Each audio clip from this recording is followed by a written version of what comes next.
May Allah bless this house, आमीन। इस painting के लिए मैंने 10 बाय 18 इंचज़ का कैनवस लिया है और इस पे मीडियम एक्राइलिक मीडियम यूज़ किया है। अस्सलामुअलैकुम, my name is Alia Zafar and I am a self taught artist.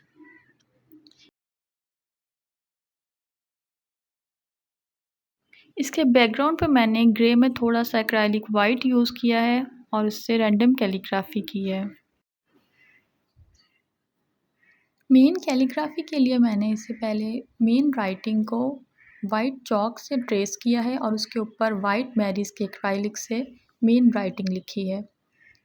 Chalk को पहले ड्राई ब्रश से रिमूव किया है और उसके बाद उसके ऊपर ब्रश से लिखा है।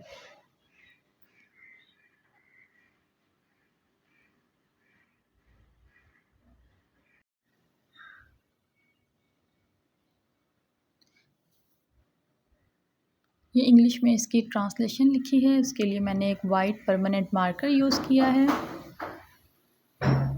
This is the final look of my painting. I hope you like the video.